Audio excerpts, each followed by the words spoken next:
Anne Roumanoff explique pourquoi elle ne fera jamais confiance à Michel Simès comme médecin. Querelle et confidence aux enfants de la télé, Anne Roumanoff et Michel Simès, entre médecine douce et sale gueule.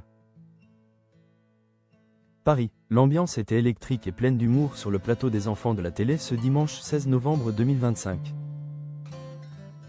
Invité de l'émission de France 2, l'humoriste Anne Roumanoff et le médecin médiatique Michel Simès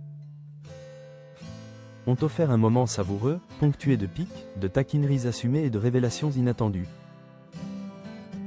Car si de nombreuses personnalités NHE accent aigu citent pas à composer le numéro de Michel Simès pour un conseil médical, une ordonnance de secours ou une recommandation discrète.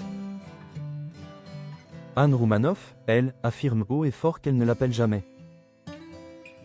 Tout est parti d'une remarque du médecin, visiblement habitué et lassé d'être sollicité à longueur de journée par son entourage professionnel et amical. Il a décrit le scénario classique et redondant des appels qu'il reçoit. Non, mais il y a énormément d'artistes qui vous appellent pour analyser, raconte-t-il. Je passe ma journée au téléphone avec les potes, la famille. Et c'est toujours la même phrase. Tu connais un bon dermato? Comme si j'allais envoyer chez un mauvais. Je leur réponds souvent, non, je ne connais que des mauvais, donc je ne vais pas pouvoir t'aider. De quoi titiller la curiosité de l'animatrice, Faustine Bollaert, qui s'est naturellement tournée vers l'humoriste pour confirmer cette tendance. Anne, vous avez déjà appelé Michel pour avoir des informations? Point. La réponse a fusé, limpide et sans appel, non. Femme dans la posture du lotus, acupuncture contre cartésianisme, la guerre des médecines. À peine le temps de respirer que Michel Simès, piqué par ce manque de confiance, a immédiatement rétorqué. En expliquant la raison qu'il imagine derrière cette abstinence médicale. Révélant au passage la préférence d'Anne Roumanoff pour des pratiques moins conventionnelles.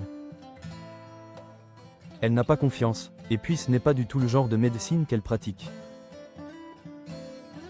Anne, elle va chercher dans les médecines que personne ne comprend. Dans la loge, elle m'a parlé de trucs, je ne savais même pas de quoi elle parlait. Elle m'a regardé et m'a dit, t'es fatigué en ce moment, il faut que tu ailles voir. Et elle sort, shiatsu, acupuncture. Loin de s'en vexer, Anne Roumanoff, qui NHE accent aigu cite jamais à assumer ses choix, a validé totalement cette préférence pour les pratiques alternatives et les approches énergétiques. L'humoriste, qui possède un sublime appartement sur Paris, a même admis avoir fait remarquer au médecin son air fatigué. Témoignant d'une attention qu'il n'attendait peut-être pas. Je le connais un peu, je lui ai dit qu'il avait l'air fatigué, oui. Une remarque amicale que le principal intéressé a choisi de résumer avec son humour habituel. De manière beaucoup plus brute et frontale, déclenchant l'hilarité sur le plateau. En gros, t'as une sale gueule astériscule. C'était vachement sympa.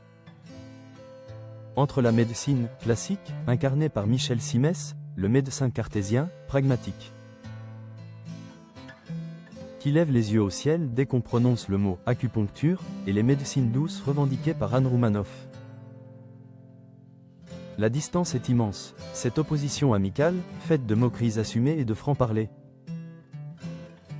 a offert aux téléspectateurs un moment de télévision particulièrement drôle et authentique.